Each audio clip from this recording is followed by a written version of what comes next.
Hi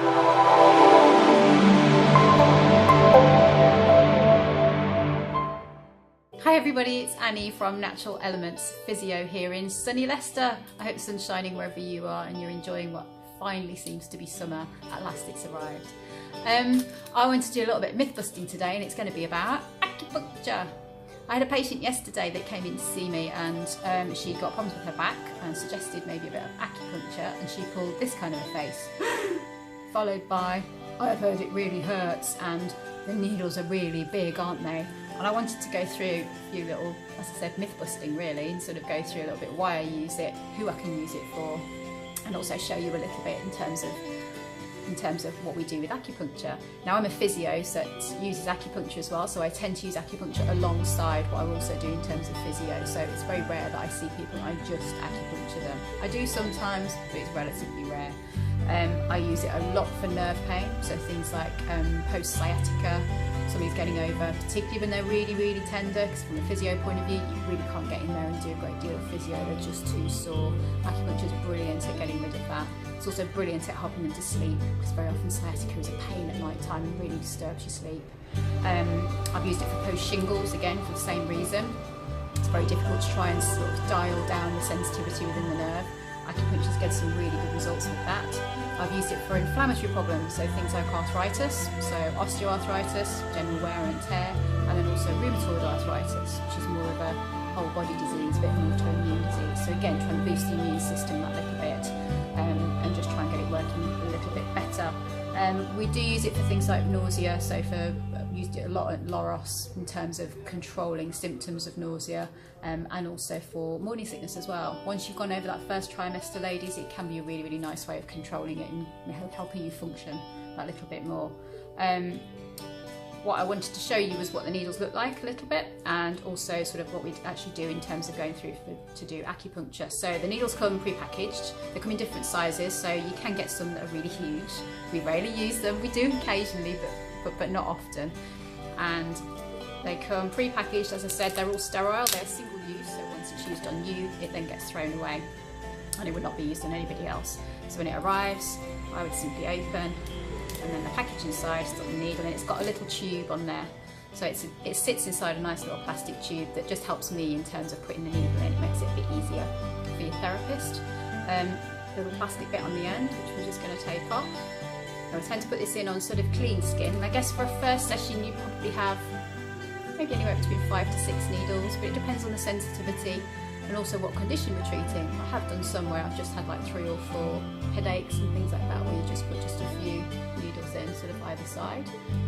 But one point that's really commonly used is this one, just on top of the thumb. It's called large intestine 4, and it's what's known as one of the master points within the body. In Chinese medicine, it's known as one of the 4 gates. So it's used an awful lot. You get a really quite a strong and powerful response.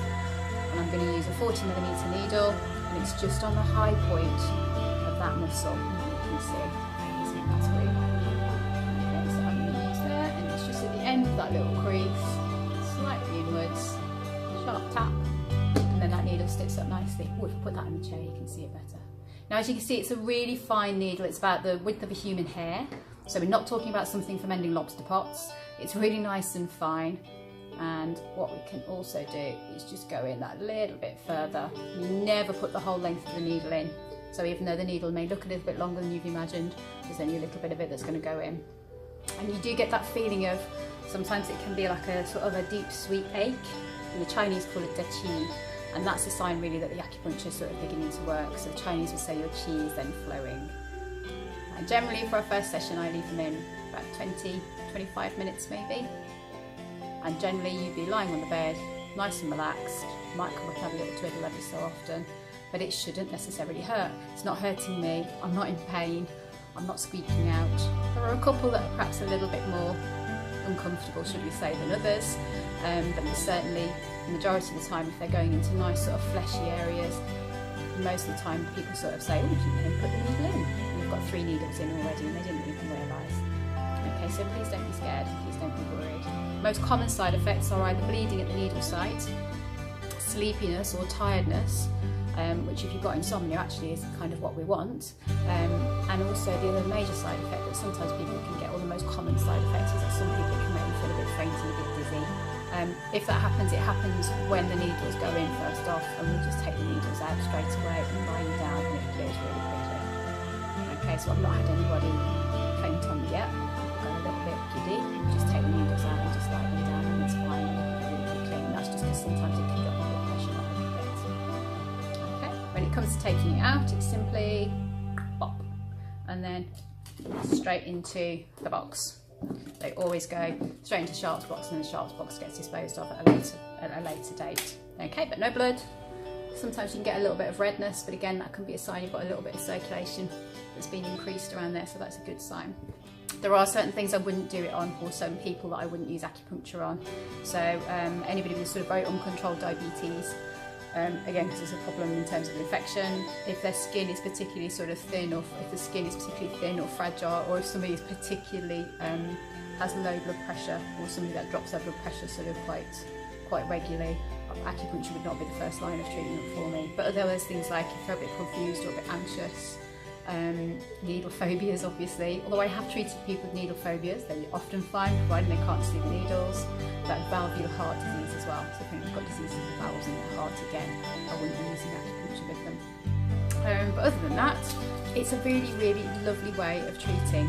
I use it an awful lot, and I get some really lovely results with it, so please don't be scared of it. And if there's anybody at all, come and give me a bell. I'm happy to have a chat through and sort of go over the pros and cons of it. Have a lovely day, enjoy the sun. I'm back to work now, see you soon. Thank you, bye.